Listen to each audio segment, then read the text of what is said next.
Hey, it's Amber. Welcome back to my channel. Today we're talking about 25 things I don't or rarely buy as a mom who's pretty crunchy, relatively minimal, and on a budget because we are a single income family. These are things I never bought to begin with, mostly or entirely stopped buying to save money, reduce the amount of toxins in my home, create less waste, or a combination of those three things. And please do not feel bad or guilty if you buy things that are on this list. This is just what I do. I'm not saying that what I do is right and what you're doing is wrong or anything like that. I really hope this video just gives you some ideas about things that you potentially could cut that maybe you wouldn't have otherwise thought of if you are on a budget trying to keep an eye out for harmful chemicals in your home or live a little bit more of an eco-friendly life. Number one is disposable diapers. We cloth diapered my son starting from a very young age and we just never went back. We've always kept disposables on hand, but we use them very, very sparingly, and so we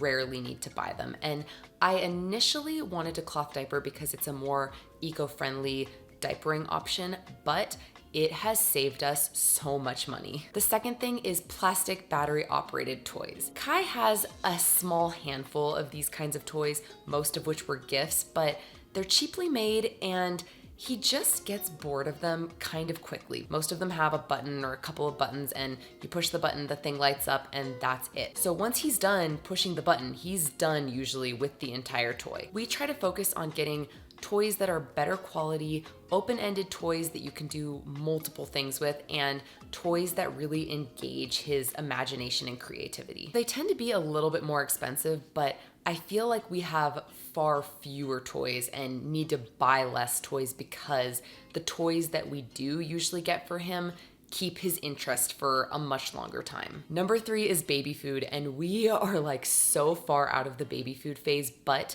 I wanted to include this in here in case maybe you are starting solids with your little one. I made all of Kai's baby food and it was really easy. All you need is like a blender or a food processor. You could even do a lot of it with a fork.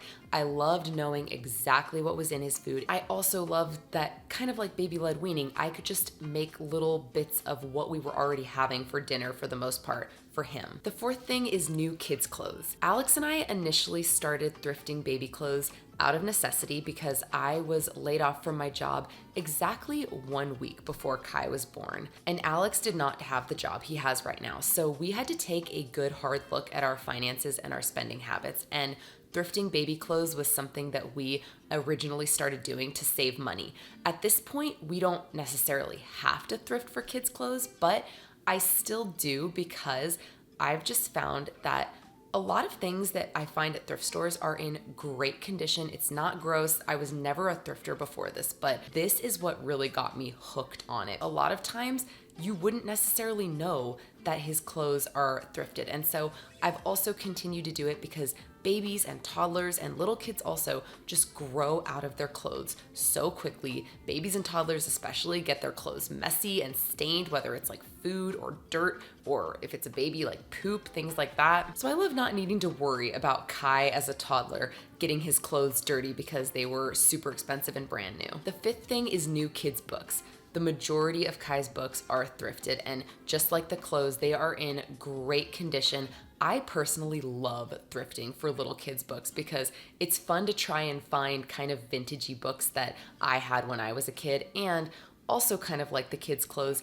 Kai's usually pretty gentle with his books, but if he does rip one now and again, all of his books were like less than $5, so it's not a big deal. Piggybacking off of the last two, the next thing is new things in general. More and more, Alex and I are trying to check thrift stores first if we need something before we go out and buy something new. If it's something we need urgently and we can't find it at a thrift store, then we will just go ahead and buy it new. But if we can wait, we've just been checking every time we go to a thrift store. If we find it, great, and if not, then we'll just keep a lookout the next time. And this actually just recently happened. I needed a wicker basket, or I mean, I just needed a basket, but I wanted a wicker basket for our downstairs laundry room. Every time we went to the thrift store, I would just keep an eye out, and it took a month, but I finally found one. It is great. It's in really good condition. It's clean, and it was like $5. 7 is paper towels and napkins. I have not bought either of these items in so long. I originally stopped buying napkins because I was living with my ex. We were kind of broke,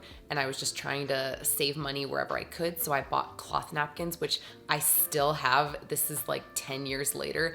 And shortly after I bought the cloth napkins, I became a little bit more aware about the amount of waste these two items have and the effects on the environment that waste has. So then I stopped buying paper towels as well. And we just use microfiber towels for cleaning, and for cooking purposes, I just use thin linen kitchen towels for, you know, like grease, like bacon, things like that. Next is air fresheners. I have never been one to buy air fresheners. I don't like how they smell. They have harsh chemicals, artificial fragrances, and I really just try to like keep our house clean so that it doesn't stink. But if I do want something that smells kind of nice, I'll light like a soy candle that's scented with essential oils. And I actually did used to have a diffuser, but I found that quality essential oils are quite expensive, so I just did away with that. Number 9 is plastic food storage. So plastic Tupperware, Ziploc bags, and plastic wrap. I don't buy any of that. I think plastic Tupperware does not last that long. I had some a while back, and after about 2 years, they all started to get cracks in them, and that was without me even putting them in the dishwasher. So next I got glass Tupperware, which I still have. And as far as the other two, I have been on a mission for a long time to replace as many single-use items with reusable items. So for a long time, Alex and I have been using reusable silicone Ziploc bags. And then for plastic wrap, I have these cloth scrunchy, they almost look kind of like an old school shower cap, but they fit over bowls. I have 3 different sizes. I've had them for years and they work great. Next is disposable dishes and cutlery. Alex and I just moved into a house, and before this we lived in 3 different apartments, all of which were relatively small, so we were not hosting large groups of people, so there's just never been a need to buy things like that. But even if we were gonna host a party in the house we live in now and have a larger group of people come and eat food and have drinks and things like that, I would still not buy disposable dishes because they're just such a waste. You use them one time and then they go directly into the landfill. So I would do something else, even if that meant I need to do a lot of dishes afterwards. 11 is soap bottles, hand soap, dish soap, laundry detergent, things like that. I don't buy bottles of those over and over. Instead, I have glass bottles for each of those things. I take them to a local bulk refillery once a month. I fill them up and that's it. Next is processed snacks. This is a newer item that I've really cut back on buying recently. I make pretty much all our food from scratch. I make a lot of our pantry staples, and I really try my best to limit the amount of processed foods that we consume as a family. But snack items lingered a little bit longer than I would have liked. What really made me more aware of the fact that even though as a family we were eating healthy, we were still consuming processed foods on a regular basis was when my son got to the point where he was wanting 1 or 2 snacks every day, because I started to give him snacks the way Alex and I usually eat snacks, which sometimes is like some fruit or yogurt or something like that. But a lot of the times it was like, well, here's a bar, here's a cracker, just something quick. Even though I'm home with him all day, there's no reason for me to not slice him up an apple or peel him an orange or something like that. So we keep processed snacks on hand still, but I don't buy them nearly as much now because we use them for what I think they were originally intended for, which is a quick grab and go snack because you are walking out the door and you don't have time to fix something up. 13 is frozen meals. I've never been one to buy these. I don't think they're that good. You usually have to heat them up in a plastic thing, which is really not good. And in my opinion, there's never enough for it to be considered a full meal. Like the serving size is always very, very small. Next is pre-prepped produce. I've never bought those types of things like the shredded carrots, the tubs of cubed watermelon.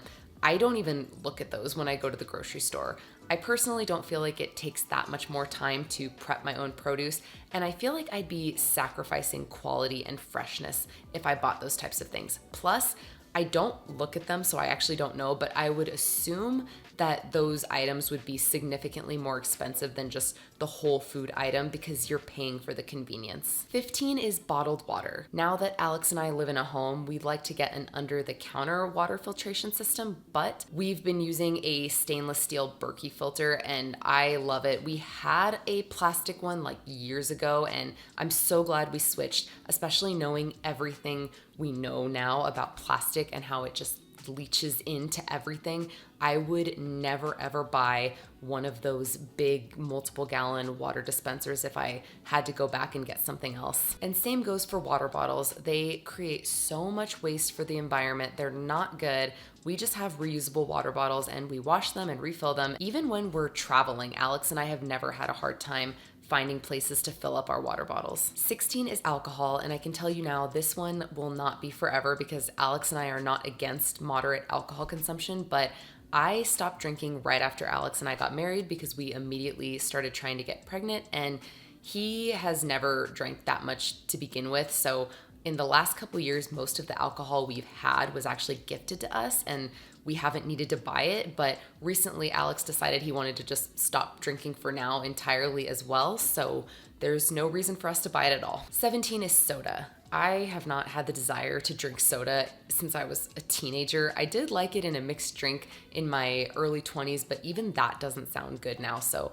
I don't buy it. Alex does like soda more than I do, and occasionally if we go out to eat, he might get a soda, but he's okay not having it in the home because he also knows that it's not good to be consuming that on a daily basis or even a regular basis. Coffee from coffee shops. Alex likes pour over coffee, so he's had a little pour over set for a long time and he just does it himself, but I am a latte gal, so I mostly would drink tea at home, but if I was going to have a coffee, it was from a coffee shop until last year we were gifted an espresso machine and it has been a game changer because now I would much rather make my coffee myself. It actually has ruined coffee shop coffee for me, which I'm okay with because a latte is always upwards of $10 and most of the time I feel like I could just make it better myself, so I do. The 19th item is store-bought cleaners. A few years back, Alex and I ran out of whatever all-purpose cleaner we were buying at the time. Alex just Googled how to make a homemade cleaner. It's just vinegar and water and we've never gone back.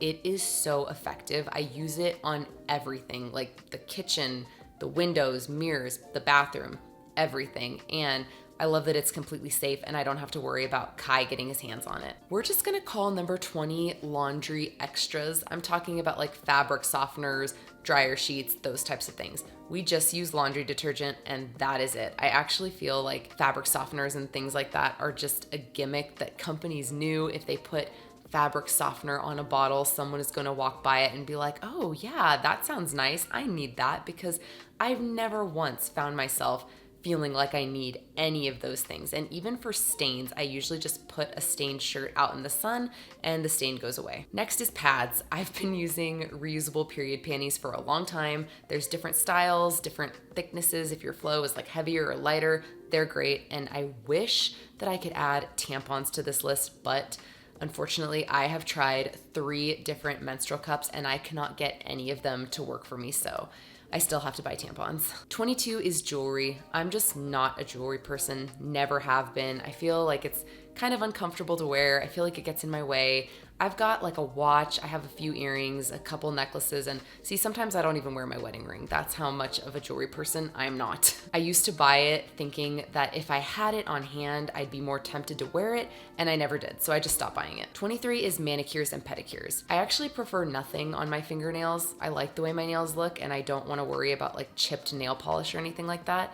I do like color on my toenails, but I would much rather do it myself because having a stranger touch my feet and try to make small talk with me is not my idea of a good time. 24 is makeup. I don't own any makeup right now. I haven't worn makeup for years and I actually like how I look without makeup. As a mom especially, I feel like I have to be really choosy about what things I want to spend my time on so that I don't feel like I'm stretching myself too thin trying to do everything. And makeup is just not one of those things. The battery died, but we are almost done. The last thing is clothes that I don't 100% love because Years ago, I had way too many clothes, most of which I bought from online boredom shopping, and every day I felt like I had nothing to wear, even though I had more than enough to wear. So I donated or sold over half of my clothes. I started a capsule wardrobe, and even though I don't do the seasonal capsules now, I still treat my entire set of clothes like one big capsule, meaning that I don't buy anything unless I need something or unless I need to swap something out because maybe a shirt that I have is getting holes in it or something like that. When I do buy clothes, I am really picky and I really try to make sure that I love every single thing I'm getting so that I actually will wear it on a regular basis instead of just putting it in my closet, wearing it every now and then, and inevitably donating it 2 years later because I can't justify keeping something that I don't wear that often. That is all. At the end of the day, it's not about doing it all right. It's just about figuring out what feels aligned for you and your home, and that's going to look different for everybody, and that's okay. I'd love to hear about any items that you don't buy anymore. Let me know in the comments. Have a beautiful rest of your day, and I'll see you in the next one. Bye!